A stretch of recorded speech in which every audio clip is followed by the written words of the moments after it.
Welcome to the Cornbread and Kool-Aid podcast. My name is Demetrius. Shout out, as always, to the super producer extraordinaire, Mike Ward. Week 10 of the 2021 season, and they did it to me again. If you don't know me, I hate ties, and the Lions went to Pittsburgh, and in what can best be described as an unmitigated disaster, somehow didn't lose, which is what I'm told I'm supposed to feel right now, is that they didn't lose, except I don't. It was a 16-16 tie. Yeah, obviously went overtime. There is a lot to break down. So first, I'm going to start with important stuff, right? First, I want to acknowledge this week, Veterans Day, any service members. Thank you for your service. It is an important day that I think in this country we need to spend more time acknowledging, appreciating, and showing our gratitude to service members. It's very important. Second, there's real stuff going on like in the world, and I want to send a acknowledgement and a prayer and love to my cousin Daryl's wife Stephanie, their two kids. They're dealing with real life stuff. I'm about to spend 30-40 minutes talking about a football game, right? Probably much more emotionally moved than one should be by a game, considering real life stuff's going on. So I absolutely want to say I'm praying for you guys. I'm here for you. And anybody out there, just send up prayers from my cousin and his family. So that being said, the point of this podcast is to discuss the football team, right? So we're gonna do what we're gonna do, and I'm putting a preemptive apology because I'm gonna be kind of all over the place. Normally, to start the podcast, to do the podcast, I want to have some structure. As a human being, I'm kind of like that, and I want to try and have 3 parts. And I would normally say, right now, today we're going to talk about this, we're going to talk about that, we're going to talk about the other thing. Not today. Today, I'm doing a little bit of freestyle. It is mostly because the ineptitude of coaching today trumped everything. I could point out a bunch of other stuff, right? I could talk about missed opportunities. I could talk about the, missed field goal, the missed extra point. I could talk about the rain. I could talk about a bunch of dumb plays. You give up a scramble when 2 guys missed a tackle on a quarterback, a dumb hit out of bounds. I could do all those things. I could talk about how you rushed 3 and dropped 8, and still there's a guy wide open in the end zone. All the offsides penalties. I could talk about all that stuff. I will quickly mention one thing. There was a play in the game. The game was tied. Steelers get like an 8-yard run, and Tracy Walker comes up and makes a big hit on the running back. And they get up and they do a little celebration thing. He got 8 yards on that play. Why in the hell are you celebrating? Sidebar. I think he should go more toward tackling instead of hitting because he ultimately got a concussion and left the game. I hope he's okay, but I think that's a result of, I believe he thinks his job is to make hits instead of make tackles. And when you make a hit 8 yards down the field, it's 2nd and 2, and they scored on that drive. Maybe they didn't score on that drive, but I don't know if that's what you should be celebrating. There's all those things I could do, but I'm actually bothered. And it's weird because I said many times, wins and losses don't actually matter this year. And they still don't. But we're 45 minutes after the game. This one sucked. I didn't enjoy this. And they've lost 8 games. I don't think any of them, with the possible exception of Cincinnati, really irritated me. Like this one, they didn't lose. And I'm as bothered by this game as any game all year. And I'm gonna dig into it, right? I think I'm not doing the Roethlisberger was hurt thing, not doing it. You could do that, but we have too many injuries of our own, and I've mentioned them before, so I'm not doing that at all. I don't really truly understand why this one bothered me, and that's part of doing this podcast is I get this 30-40 minutes or whatever to figure it out and walk through it. I think I know. I'm going to be honest. Coaching sucked, and I'm going to shout out friends and relatives alike. Because between my brother Kenny, my cousin Chucky, and my good friend Art, we talked throughout the game. And guess what? The theme was consistent. Kenny's was a little more heated. I can't go on the air with most of the stuff Kenny says, but he's right. He's absolutely right. I didn't disagree with him. Art, always very thoughtful, was like, everybody agreed we were running too much. Everybody agreed. At one point, Goff was 4 for 6 for like 40 yards. And it's like the third quarter, probably. And we're wondering, wait, is this an NFL game? What? And I'm going to go through all that. So again, apology up front. I'm going to be all over because I didn't take this one well. Just so that you understand. Those who know me know this already. For me, and I'm not saying this is a good thing. I'm not proud of this. I'm not, that's not what's about to happen. I invest time in this team, and I imagine there's a lot of Lions fans like me. There are people out there who will listen to this podcast and go, I know exactly what you mean. But just for context, I listen to 5 to 7 hours of sports talk radio during the week, like Monday to Friday. I listen to an hour and a half of pregame. I watch the entire 3-hour game. Yeah, I listen to maybe 45 minutes of postgame, and then I get on here for an hour and do this podcast. That's an investment of my time. I could be doing other things. And those of you who have jokes can send those to at Cornbread Pod on Twitter.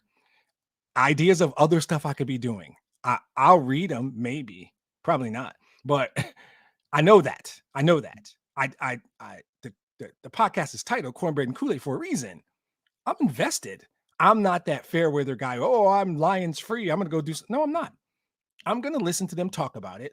The draft weekend is all consuming. Mock draft, the whole thing. That's who I am. Now, the good news is I know who I am. I'm not ashamed of who I am. I'm cool with it. Some part of me enjoys it. As painful as it often is, some part of me enjoys it. Some part of me is just a myopic dreamer who believes that at some point in my life, one day, I'm going to get to put on a shirt that says Lions Super Bowl champs, right? And somewhere my friend Chris, the Packer fan, is laughing right now. He might actually be listening and laughing right now. That's fine. But that's what I do. For me, this is yes, it's a podcast. Yes, I'm a fan of the team. It is different. I mean, to give you real scope, I don't watch other games. I watch the Super Bowl, maybe some mildly interesting playoff games, like beginning to end. I have a non-Super Bowl. I haven't watched a complete game that wasn't a Lions game in, 30 years. Maybe a conference championship game. I don't watch other teams. I don't care. I'm not invested. I'm invested in this team. And it comes from growing up in Flint, Michigan, and loving this team since I was 9 years old. So so that's all just to give you context, so that the next 30 to 45 minutes, you can understand where it's coming from. Right? There's so many levels here for me, but I'm not doing the injury thing. The sports talk radio guys will do that for you all week. Hey, the truth is, this game was here, and this is my first time. And I don't generally do the fire coach Monday morning. I feel like I've never done. I might have done that with Patricia. Sorry, never mind. I probably did that in the first year of the podcast with Matt Patricia. And like I said, there are a number of things that I'm just not going to talk about that I could. The offsides penalties are ridiculous. Guys, you can see the ball. I don't get that. The missed field goal, we got to go sign another kicker. That's easy. That we got to have kicker auditions Tuesday morning. Nobody, that's obvious. This guy, you can make a case that he cost us the game. And if you want to make that case, cool, you can. There are still busted coverage issues, right? And just dumb plays, but they happen. And I've done those a lot. I don't feel like doing those. I'm going to spend the bulk of the time talking about one person, the person I think cost us the game today. The person I think that if I had an opportunity right now, I would just ask why. And it's Dan Campbell. And this is the first time. This is the 9th game they've played. I don't think you can go back to any of the previous podcasts and find a time where I blasted Dan Campbell. I said he's in his first year as a coach. He had a game where he was passing up field goals and going on 4th down. I think I said on the podcast, didn't agree with that. You left points on the board, probably cost you the game, but that's okay. You're trying to build a culture. Today, Dan Campbell was horrible. Dan Campbell was triple horrible. He was not, and I'm not that dude, right? Again, disclaimer, I'm not negative guy. I'm cornbread and Kool-Aid guy. I make excuses. I apologize. Dan Campbell was horrible today. I will honestly say to you that if we heard tonight or tomorrow morning he got fired, I would not think it was a rash overreaction. I would say I understand based on what I saw yesterday why he got fired. I would support it. I think it's justifiable because today, this non-win, I hate ties. I'm sorry, guys. I hate ties. This non-win falls squarely at the feet of Dan Campbell. And I'm not calling for his job. You just can't do that. I guess. I think I'll feel better Wednesday or something, maybe, depending on how he explains himself. And I'm calling for anybody in the media who could possibly get wind of this. You guys got to hold him on the carpet tomorrow at his press conference. This was all right. I'm gonna try and dial it back or not. He was horrible.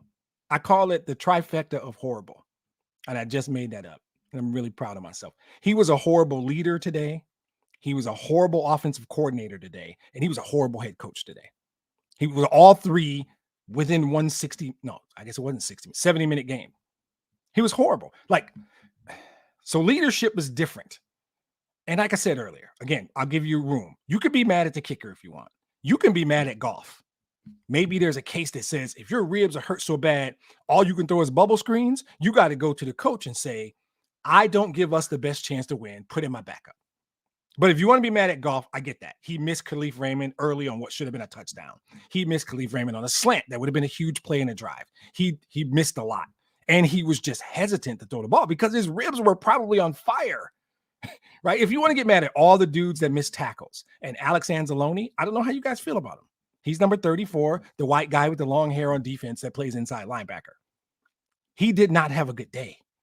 And he didn't have a good day because he really has one job, right?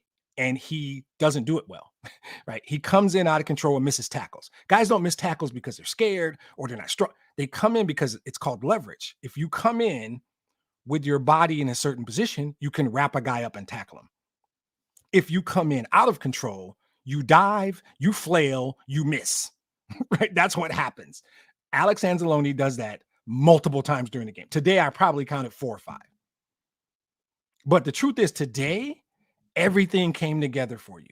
Every possible force in the universe tried to get you this win. God, Mother Nature, even the Steelers players were dropping passes, snapping balls over the quarterback's head, turning it over. God took their quarterback out yesterday. Didn't fail his COVID test Tuesday to give them time to prep their backup. God dropped the COVID positive on Ben yesterday. Mother Nature put in a rainstorm to ugly up the game. Everybody did everything to get you this win.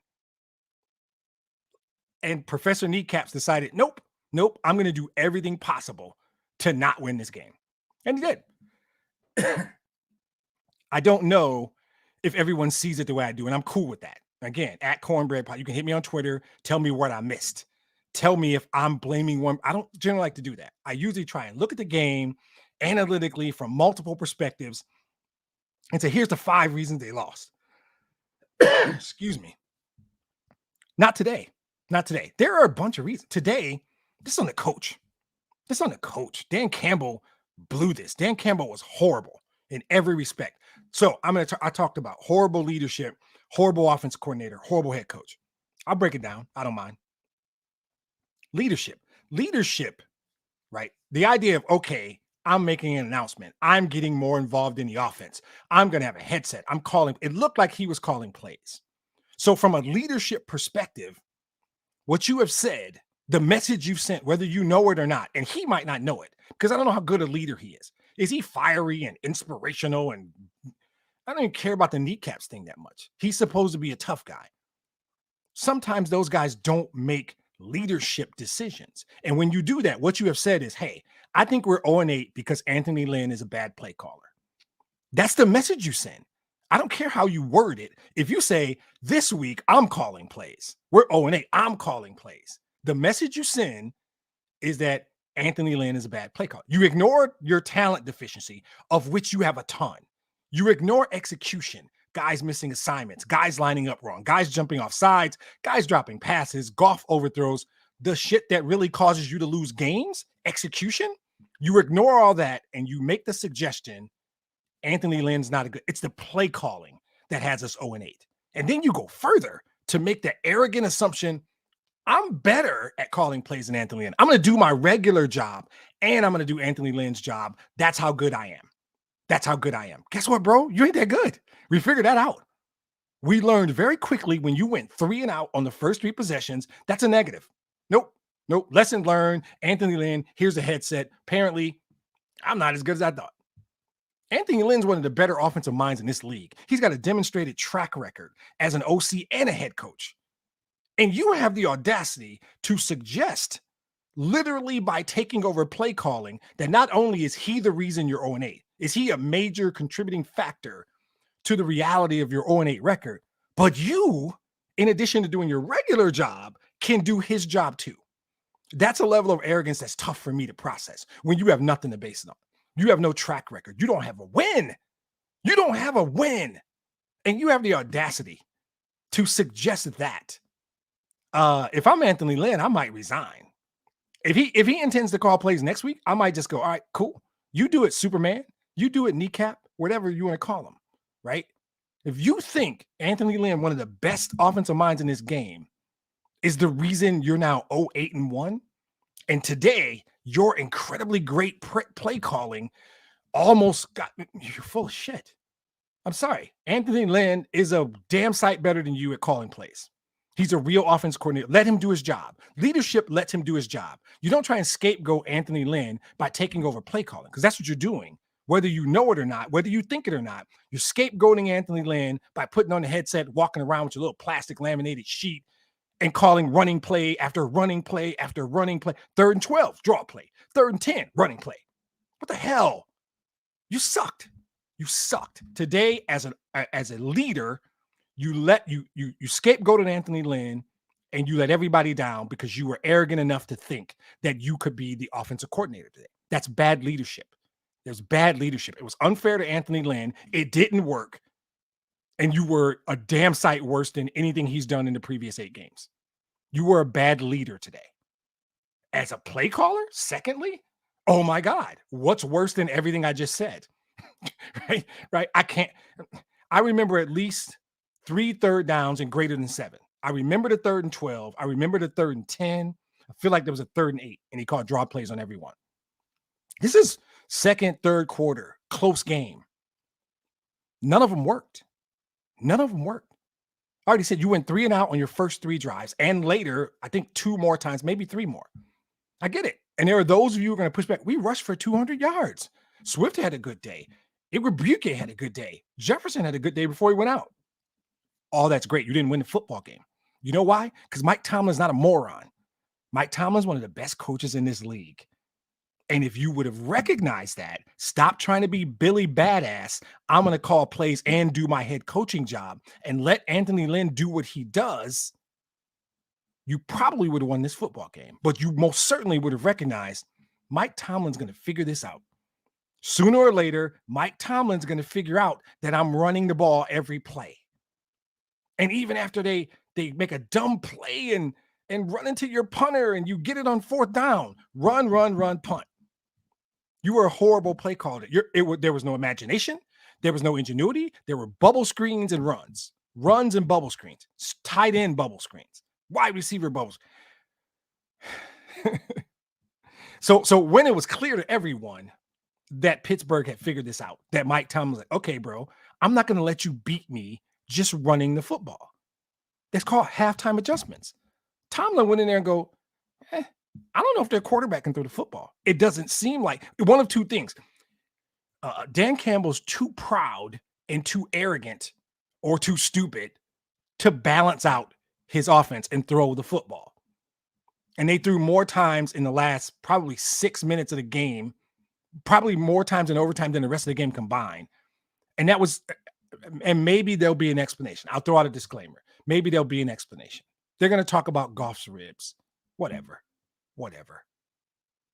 At this point, I think it's a combination of arrogance and stupidity. I think he was like, we're just going to run the ball down their throat. We're doing it good. We're going to keep doing it. As if Mike Tomlin doesn't have people who work for him that say, hey, they're running the same 4 plays. They're lining up because the TV guy kept showing us. They got 2 tight ends and an extra lineman. So it was tackle, tight end on one side of the ball, and they're gashing you. Guess what? Matt Nelson gets hurt. One of those guys is out now. Still same formation. They were doing it to the left. They were doing it to the right. And Dan Campbell went full on meathead and said, so what? Everybody knows what I'm doing. I don't care. We're tough. We're just going to keep toughing. Guess what? Mike Tomlin said, no, you're not, because I can stop that. I've been doing this for a long time at a very high level, and we will simply stop you from doing that.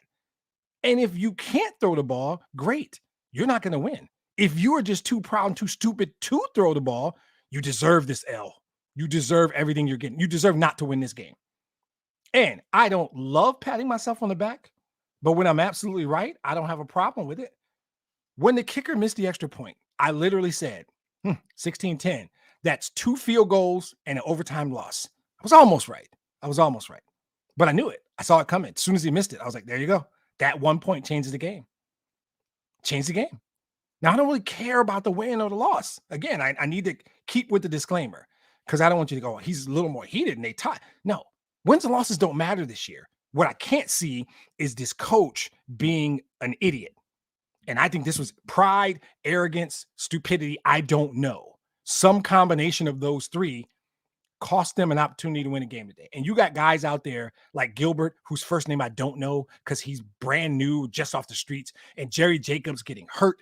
And guys, Amani Oruwariye, I don't know. There are moments in the game where I wish he would get cut, and other times I see, but what I see in all of them, even Alex Anzalone, who I'm just done with, these guys are playing hard. They're busting their ass trying to win a game. They're busting their ass trying to win a game, and their coach cost them a game today. The players played hard enough in a rainstorm, and these guys are working hard. Like, I have never come on here and said any of these guys are bad guys. I use the term talent deficient. I mean it. There are better teams with more talent. I believe Brad Holmes will get us there. Today, this team, with all the injuries and all the replacements, these guys were out there busting their ass. Charles Harris, Julian Okwara, these guys are working hard. And the coach cost them the game today. The coach single-handedly cost them a win. And somewhere along the line, someone's got to sit his ass down and say, you were a bad leader. You were a bad play caller. And then the third thing, he's a bad head coach. At some point in time, Jared Goff couldn't throw the football. We all knew it. We all saw it. Everybody knew it. The guys on TV were just acknowledging it. It doesn't look like Goff's able to throw the ball. So if I know it sitting in my living room, and Chris Myers knows it, and my brother's texting me from Virginia telling me, you know who knows that? Is Mike Tomlin. So, I mean, it was embarrassing. You allowed your team to essentially become one-dimensional. You made the decision that you were going to be a one-dimensional football team and just run. And because it looked like it was working and effective, you weren't able to see that you were limiting your opportunity to win the game. You were impacting your opportunity to win the game by being proud, arrogant, or stupid. Do not know. I still don't know. My feeling is some combination of those three things. That was just arrogance. We can just win the game running the ball. It was embarrassing is what it was. To allow your team to, not even allow, you made a conscious decision to become one-dimensional. You yourself did that. Mr. I'm going to call the plays because I'm better at this than Anthony Lynn, which is absurd. And that's the part that pisses me off. It's absurd. That was the bad leadership choice, right? When you did that, you made your team one-dimensional, absolutely one-dimensional. And you paid for it. Because if Jared Goff couldn't throw the ball, and it was clear to everyone, they caught a glimpse of him with his ribs wrapped up on the sidelines. You have a backup quarterback. I'm not saying David Blau's great. I'm not. That's not the point. You're telling me Jared Goff can't throw anything other than bubble screens, but David Blau doesn't give you a better chance to win? Now, if you're telling me you allowed Jared Goff to come over there and go, I'm good, and then you as the play caller who's better than Anthony Lynn didn't have enough confidence in him to call plays throwing the ball down the field, be honest. You weren't calling those plays because you knew he couldn't execute them. Get him out. You should have taken Jared Goff out of the game, and at least David Blau would have given the appearance that you could throw the ball down the field. Even if you didn't and kept calling running plays, the Steelers would have had to respect the fact that David Blau can throw the ball. We saw David Blau 2 years ago when Stafford got hurt. I don't have a problem with David Blau. He's a backup NFL quarterback. He's a lot better than me, right? But the point is, as the head coach, you failed. You didn't put your team in the best position to win. And there were points in that game somewhere from the time Goff got hurt until probably midway of the fourth quarter, when my guess is he took a cortisone shot or something that he took, kicked in, and he was able to throw with less pain. And even that's sad. If that's what it was, as a human being, as people who should look out for each other, you should not have put Goff in a position to say, go take a shot and come back out and play. His ribs are hurt. Everybody knew it. You were a horrible head coach because Goff shouldn't have been playing. He could have gotten more injured. And that would have been inexplicable. You weren't going to explain that away. You should have taken Goff out of the game and put in Blau. And even if Blau doesn't make a single throw beyond 10 yards, you give the impression that we have the ability to throw. You give the impression that we might throw. And that's all you needed to do. But we saw too much evidence from, I don't know what play he got hurt. I don't know when the rib thing happened. I just recognized, wait, we're not throwing the football. We're not going to throw the football. Wait, we're not calling passing plays. And it was easy to see. Like I said, the announcers were almost making fun of it. Clearly, Goff is hurt. They're not throwing the football. When that happened, you failed as a head coach because you got to make a decision to put your team in the best position to win. And so one of two things exists. You think so little of David Blau that fully healthy David Blau doesn't give you a better chance to win than 50% of Jared Goff. 50% of Jared Goff. And for those of you who don't even like Jared Goff, 50% of that. You're saying, then David Blau shouldn't be on your roster. Go get a backup quarterback. What are we talking about? Unless, Kenny suggested we're tanking. I don't want to believe that. I can't acknowledge that. But what I saw early on, Khalif Raymond had 3 steps on a corner, wide open. Goff just couldn't get the ball there. He wound up as hard as he could. He threw the ball as hard as he could, and it wasn't even close. That looked like physical inability to execute. Later, he missed him on a simple slant where he threw it at his feet, where if he throws it out in front of him, Raymond easily gets a first down, probably goes dancing another 30 yards, right? He certainly extends that drive. He couldn't execute throws. And I've tried to do things with rib pain, and I'm 80% sure it's his ribs. But you're the head coach. You got to make that call. Is it tough? Yeah. But you're the head coach. But instead, you're too busy trying to be the damn offensive coordinator that you don't recognize that your job as the head coach is to say, hey, David Blau, go warm up. Go warm up. Get Blau in the game. You can execute more of your playbook with 100% of David Blau than you can with 50% of Jared Goff. That's your job as the head coach, which is your actual job. Your job is not offensive coordinator. You have a really good offensive coordinator, but you're too arrogant, proud, or stupid to realize that. And if he can't make every throw that's needed, every throw in the playbook, at the end of the day, he is not only not helping you to win a game, he's hurting your chances to win a game. And you know whose job it is to make that decision? That's the head coach. And if you weren't so busy trying to be the offensive coordinator, you would have done a better job as a head coach. You failed. You failed as a leader, you failed as an OC, and you failed as a head coach. All 3. And this might be some Dan Campbell tough guy bullshit. Oh, Goff's a tough guy. He's a really tough kid. If he says some crap like that in the next day or so, he's a really tough kid. We thought he could play through it. You're an idiot. I will use the word idiot. That's not your job to prove that Jared Goff is tough. I don't care if Jared Goff is tough. I don't listen to sports talk radio during the week, an hour of pregame, watch the entire game, some postgame, and do this so that I can, guess what, guys? They didn't win the game, but Jared Goff's really tough. No, that's bullshit. We're not here for that. Nobody's here for that. Nobody is here for that. Trying to prove how tough Jared Goff is not your job. Calling plays is not your job. Putting your team in a position to win games is your job, and you did not do it today on multiple fronts. You did not. And I don't really care about the feel-good stuff and all. No. You may not the rest of this season get another opportunity to win a road game against a playoff team. You probably won't. Your chances might be a couple of home games, Chicago on Thanksgiving and Atlanta, day after Christmas. Those might be your only two real chances. And you flat out crap the bed today. I'm blaming for the other ones. The Minnesota game was execution. They had to make a play on 3rd and 19. No, that was Baltimore. Sorry. 3rd and 19. And you give up 36 yards and Baltimore kicks a record setting. That's a degree of fluke, a degree of players not making plays. I don't even know if that was the wrong call. I think a guy didn't do his job on the big play in Baltimore. The ref certainly didn't do his job by calling the delay of game. I can put those on others. I didn't blame Dan Campbell for those. The Philly game was an utter disaster. Cincinnati, utter disaster. But there was a lot of people that were involved in a lot of ways that cost them those games.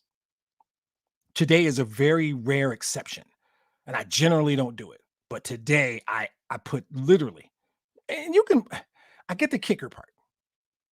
So much more than that. It's deeper than that. That guy's not a good kicker. We know that.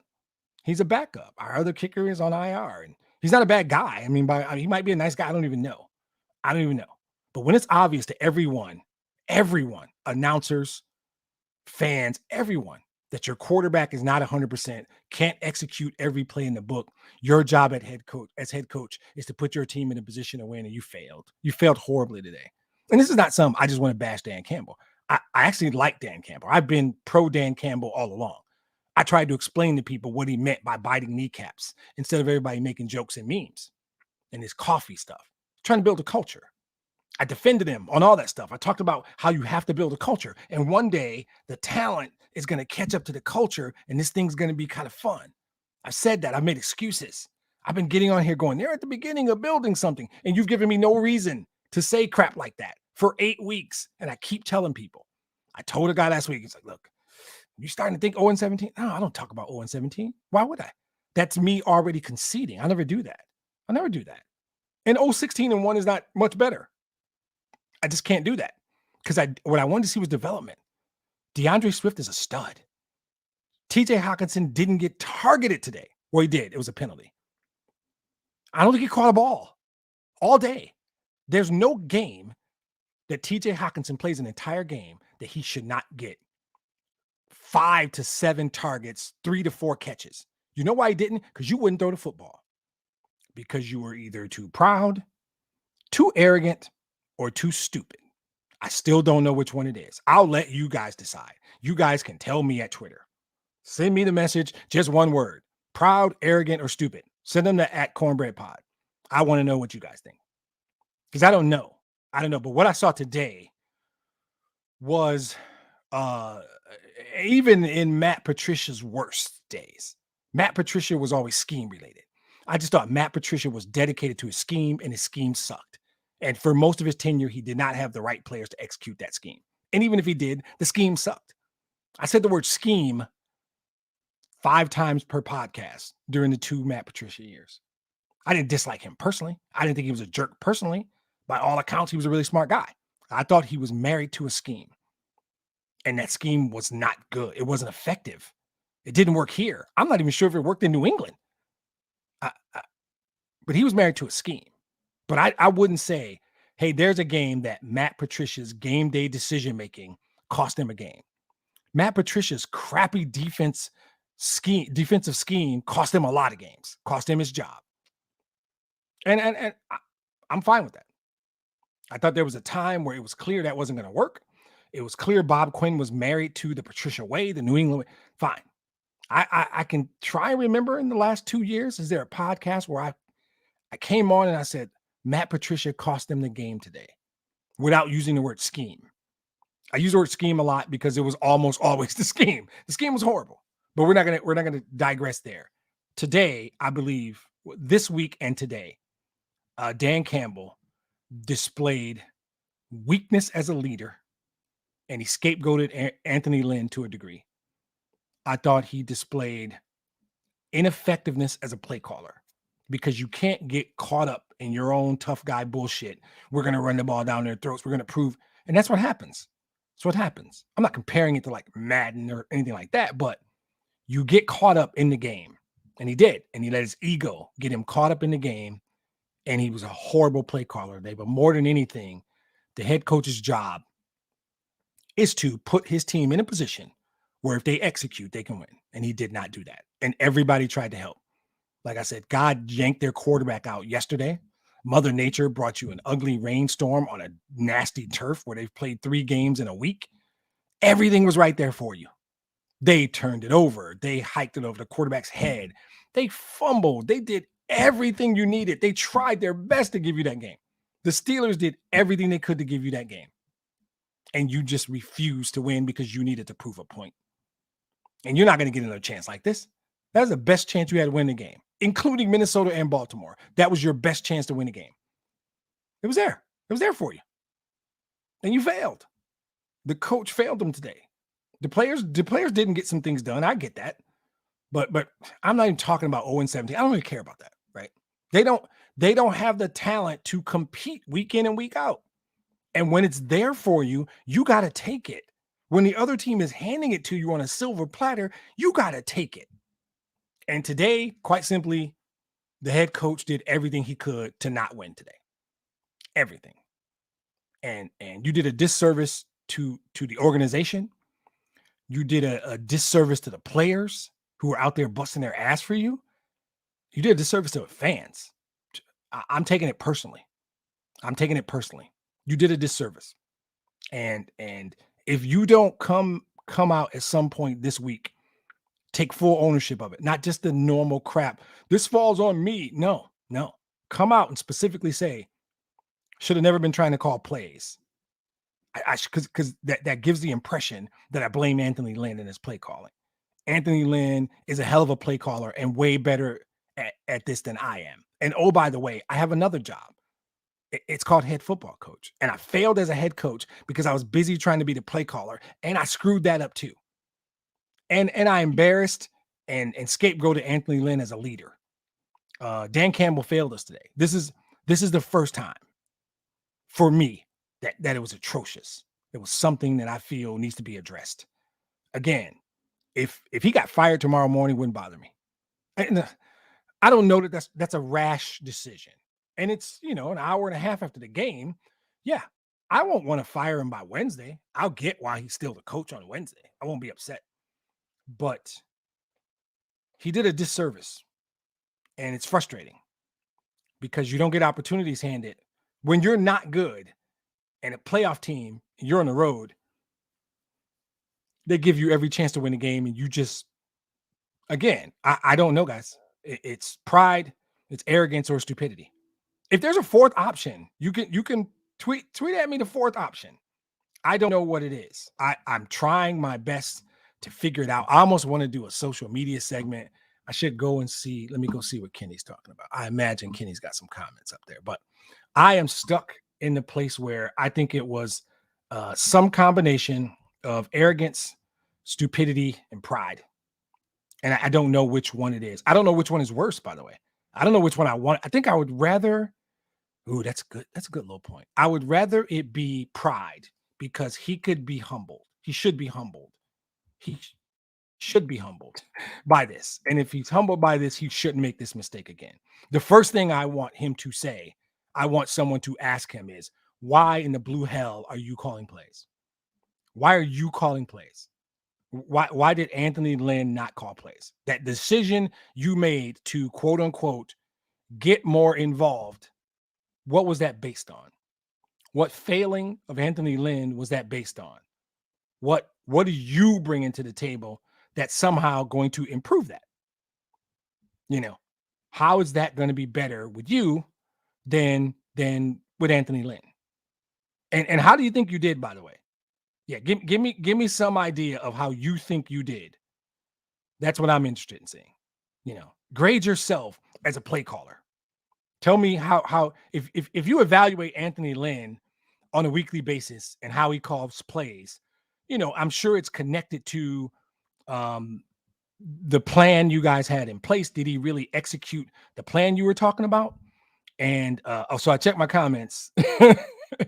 So I'm just going to quote my cousin Chucky. I'm going to read it verbatim. And I assume he's talking about Campbell because I spent most of the podcast talking about Campbell. He is a bum, fire his ass. So I'm not off, right? I respect Chucky's opinion about the team. I know if Kenny was at a keyboard right now, he would be typing something very similar. It's okay if they don't. An hour and a half after the game, I would not have a problem if he got fired. The better thing, and that's just a fan, right? I've never professed to be objective, calm. No, not an hour after this, which feels very much like a loss. For those of you who are going, wait, they didn't even lose. This is worse than a loss. It's a non-win. It's a non-win, a game that was there. Like I said, everybody cooperated. God, Mother Nature, every player on the Steelers team cooperated. Hey, Lions, we don't want you here. Merry Christmas. Merry Christmas, Dan Campbell. This jackass pushed it away. I want your Christmas present. Nobody wants your Christmas present, right? And that's why it's frustrating. It's not frustrating because, oh, no, they're going to go 0-17. I don't think so.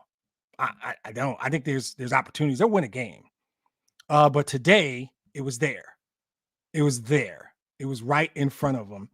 And the head coach's arrogance, pride, or stupidity cost them a game today. So that's just tough for me when I think it's there.